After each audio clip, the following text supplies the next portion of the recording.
Hello students, आज हम class 8 के चैप्टर 5 के बाद एक पोएम है द स्कूल बॉय के बारे में पढ़ेंगे। पोएम पढ़ने से पहले या पोएम के बारे में कुछ डिस्क्रिप्शन दे रखा है, उस पर हम डिस्कस कर लेते हैं। The school boy in the poem is not happy child, what makes him unhappy. तो पहला ये जो लाइन है तो किससे स्टार्ट हो रही है? आपके क्वेश्चन से। देखिए हमेशा क्या होता है, हमने जितने भी पोएम्स पढ़ी है वो सारी क्वेश्चन से स्टार्ट हुई है और फिर वो पोएम उसका आंसर आपको देती है। तो यहाँ पर बोल रहे हैं कि जो ये पोएम है स्कूल बॉय पे, उसमें जो बच्चा है वो हैप्पी नहीं है। और वो क्यों हैप्पी नहीं है ये हमें इस पोएम को पढ़ने से ही पता चलेगा। Why does he compares himself to a bird that lives in a cage. और वो अपने आप को ऐसी बर्ड से कंपेयर करता है जो किस में रहती है, केज में, पिंजरे में रहती है। तो उस बर्ड से वो क्यों कंपेयर करता है, पिंजरे वाली बर्ड से क्यों कंपेयर करता है।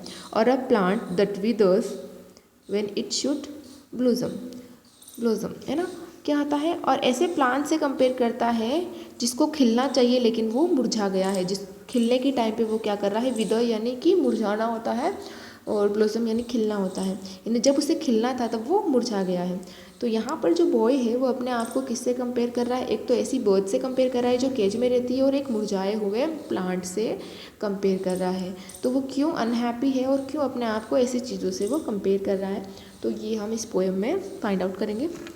Let's start the poem. ये जो पोएम है ये 4 स्टेंजा में डिवाइडेड है, तो हम देखते हैं। First stanza, I love to rise in the summer morn when the birds sing on every tree, the distant huntsman winds his horn, and the skylark sings with me, oh what sweet company।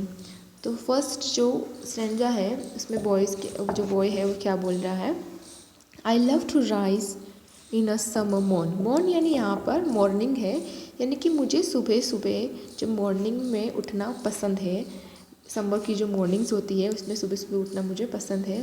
When the birds sings on every tree, जब क्या होती है, जो birds होती है वो जब सारे ट्रीज़ पे सुबह सुबह आपने देखा होगा जो बर्ड्स होती है वो अपना है ना सिंगिंग का काम स्टार्ट कर देती है। तो जब बर्ड सिंग हो रही होती है मॉर्निंग में तब मुझे उठना पसंद है। The distance huntsman wins its horn. तो the distance huntsman wins his horn, यानी डिस्टेंट यानी कि डिस्टेंस में दूर। हंट्समैन हमको पता है शिकारी, जो बहुत दूर एक शिकारी है वो क्या करता है, अपनी हॉर्न बजाता है। हॉर्न यानी यहाँ एक म्यूज़िकल इंस्ट्रूमेंट की बात की है ना, तो वो जब ये म्यूज़िकल इंस्ट्रूमेंट बजाता है तो उसकी वॉइस भी क्या होती है, मुझे विंड से सुनाई देती है। And the sky lark sings with me. Sky lark यहाँ पर एक बर्ड है, तो जो स्काई लार्क्स है वो मेरे साथ क्या करती है, गाना गाती है जब मैं भी सुबह सुबह उठता हूँ तब। ओ व्हाट स्वीट कंपनी, और ये कितनी सुंदर स्वीट कंपनी, कंपनी यानी साथ है, कंपेनियनशिप है ना, ये कितनी सुंदर कंपनी है। यानी कि यहाँ पर क्या बोल रहा है कि मुझे समर में मॉर्निंग में उठना पसंद है जब सुबह सुबह चिड़िया गाना गाती है और हंट्समैन अपना इंस्ट्रूमेंट हॉर्न जो इंस्ट्रूमेंट है वो बजाता है, और स्काई लार्क जो है वो मेरे साथ साथ गाती है। और ये कितना अच्छा लगता है सब जब एक साथ में ये सब चीज़ें हो रही होती हैं। तो यहाँ पर जो है वो बॉयज़ क्या है, बॉय जो है वो हैप्पी लग रहा है ना। नेक्स्ट देखिए, but to go to school in the summer morn, O it drives all joy away under a cruel eye outworn, the little ones spend the day in shy and dismay।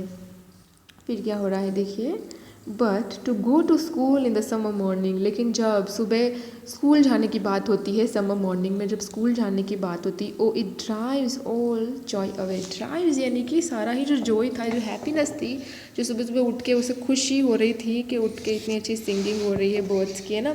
Drive away यानी sends out, यानी कि उसकी जो सारी happiness होती है वो गायब हो जाती है, चली जाती है जैसे ही उसको पता चलता है कि अब हमें क्या जाना है, स्कूल जाना है।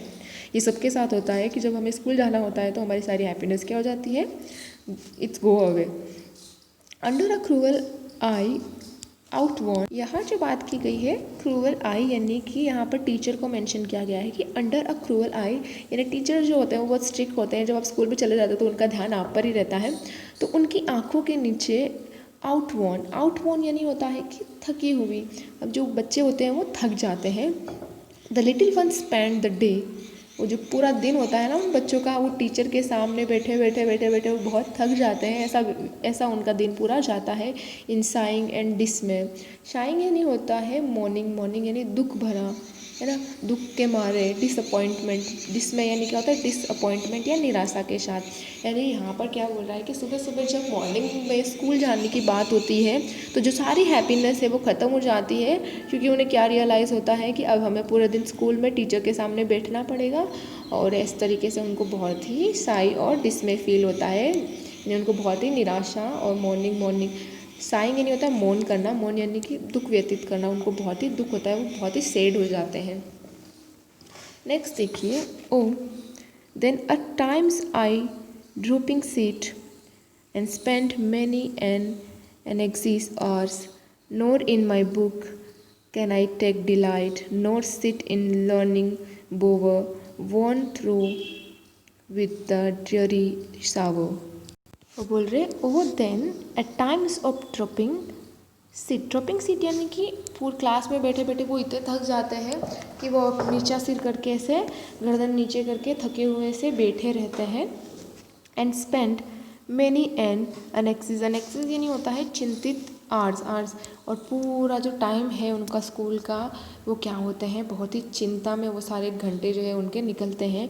नोर in my book can I take delight, ना ही तो मुझे बुक में, है ना, ना ही तो मुझे बुक में मज़ा आ रहा है, डिलाइट यानी हैप्पीनेस फील हो रही है उसको पढ़ने से, है ना, जॉय फील हो रहा है, ना ही तो मुझे बुक को पढ़ने से जॉय फील हो रहा है, नॉर सिट इन लर्निंग बोवन, और ना ही मुझे क्या है बैठे बैठे पढ़ने में मज़ा आ रहा है, यानी ना मुझे मैम पढ़ा रहे वो मज़ा आ रहा है, ना मुझे बुक में देख करके पढ़ने में मज़ा आ रहा है।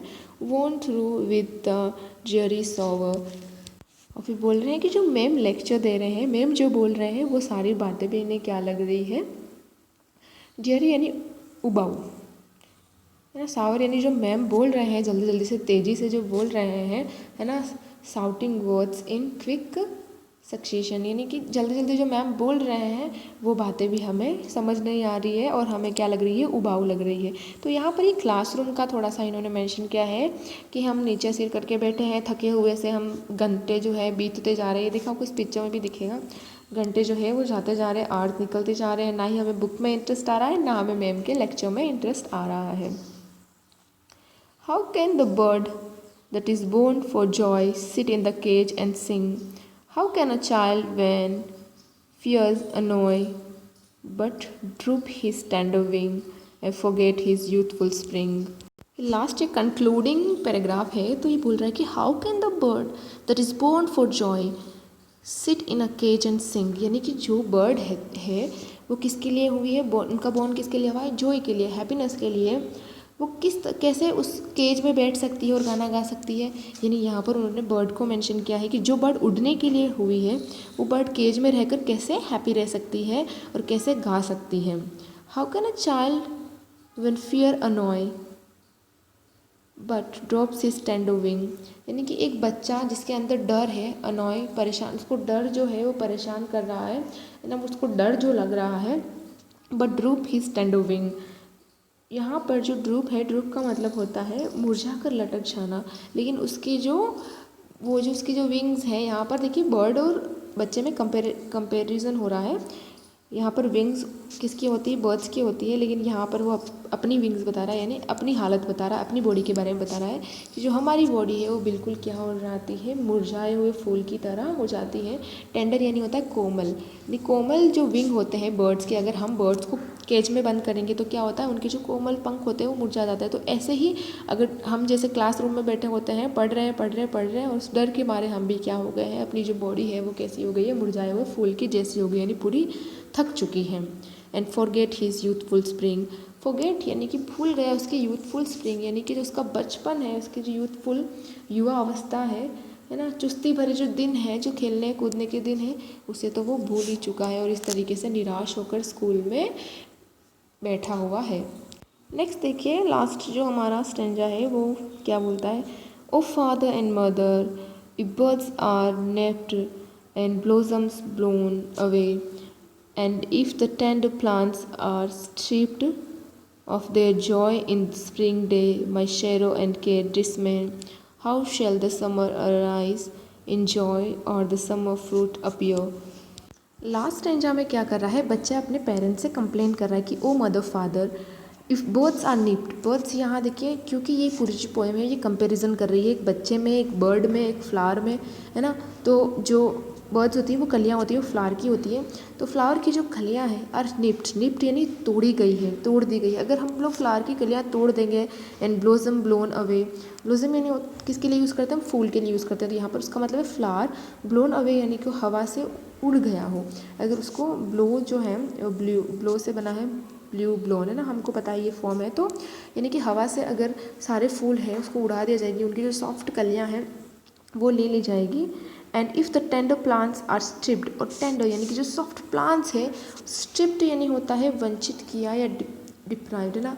यानी कि उनको अगर हम हटा देंगे, उनको वंचित कर देंगे, of their joy in the springing day, ये जो हैप्पीनेस है उनकी स्प्रिंगिंग डे में, अगर हम उससे उनको वंचित कर देंगे प्लांट्स को, बाय शैरो एंड केयर्स डिसमे, और उससे क्या हो जाएगा, दुख और केयर डिसमे डिसअपॉइंटमेंट्स उनको हो जाएगी। How shall the summer rise in a joy, है ना। जो समर जो जॉयफुल होना चाहिए वो कैसे जॉयफुल होगा, और द समर फ्रूट्स अपीयर, और समर के जो फ्रूट्स है वो कैसे अपीयर होंगे। तो ये जो पोएम है ये विलियम ब्लेक ने लिखी है। और लास्ट जो ये कंक्लूडिंग स्टेंजा है उसमें क्या बोल रहा है, वो बच्चा जो है अपने पेरेंट्स से कंपेयर कर रहा है कि जिस तरीके से क्या होता है कि कलियाँ जो होती हैं वो मुरझा जाती है, वो अपने आप को उस फूल से यहाँ पर कंपेयर कर रहा है। लास्ट टाइम उसने किससे कंपेयर किया था, बर्ड से, अब वो फूल से कंपेयर कर रहा है कि अगर जो कलियाँ होती हैं उनको हम लोग सही से नहीं रखेंगे तो क्या हो जाएगी, मुरझा जाएगी।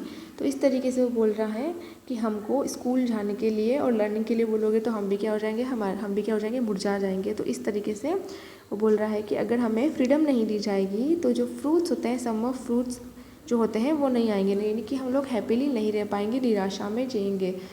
तो ये सारे जो पोएम है ये कैसी है, एक चिल्ड्रन ने अपने आप को, एक चाइल्ड जो है यहाँ पर, जो हमारी पोएम का ही नाम है द स्कूल बॉय, तो इस बॉय ने अपने आप को किससे कंपेयर किया है, बर्ड से कंपेयर किया है, और फिर उसने एक प्लांट से कंपेयर किया है। तो इस पोएम में हमने क्या देखा कि जो चाइल्ड है वो क्या कर रहा है, समर मॉर्निंग में स्कूल ना जाने के लिए कंप्लेंट कर रहा है कि स्कूल जाने से क्या क्या हो जाएगा, स्कूल जाने से वो लोग बहुत थक जाते हैं, है ना, और उनका जो पूरा जॉय होता है, जो हैप्पीनेस होती है समर मॉर्निंग्स में, वो ख़त्म हो जाती है।